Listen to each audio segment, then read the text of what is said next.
So let's continue with question 6 of the CSEC June 2022 Paper 2 Add Math.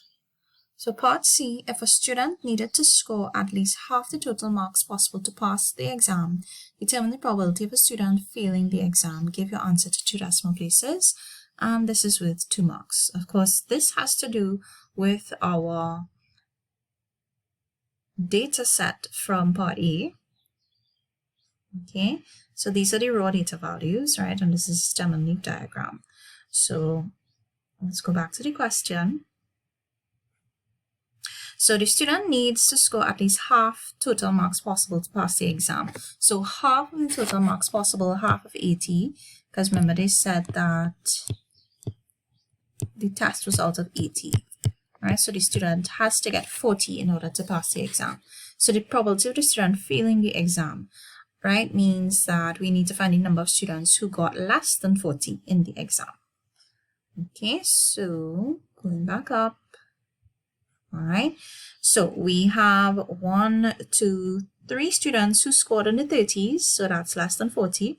So these 3 students scored less than the pass mark. So that's 3 out of, okay, remember our total number of values is 17. So therefore, the probability that a student fails the exam, and I'm just going to put here the probability that the score is less than 40, so that we know that's how we got our 3 values.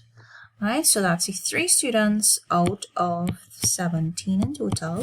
So to 2 decimal places, 3 divided by 17 is 0.1. It's 0.176, so that will be 0.18. Okay, so that's the probability of the student failing the exam. Let's go on to part D. Given that a randomly selected student has passed the exam, what is the probability that the student scored over 60? Give your answer to 2 decimal places. Now, this is where we have to be careful. We have to define our events now, and especially that word given. This suggests conditional probability. So from part C, the probability that the student fails the exam was 0.18.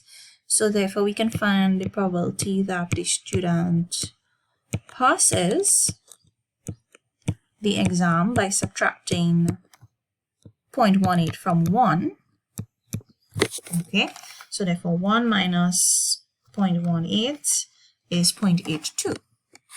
Okay, so now we need to find the probability that the student's score is over 60 given that the student passes the exam or has passed the exam.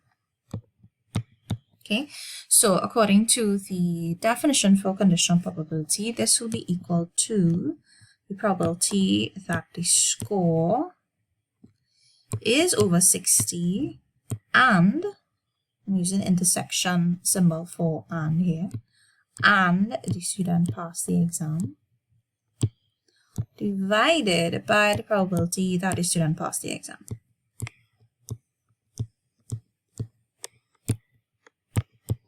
Okay, so let's go back up. So we want to find a probability that the student scored over 60 and passed the exam. Okay, so all right, so that will be 1, 2, 3, 4. 4 out of the 17. And let's calculate that on our calculator. That would be 0.235, so 0.24. Divided by, and the probability that the student passes the exam is 0.82. So 0.24 divided by 0.82 will give 0.29 2, so that's 0.29. Okay, so that's the probability that a student scored over 60 given that they passed the exam.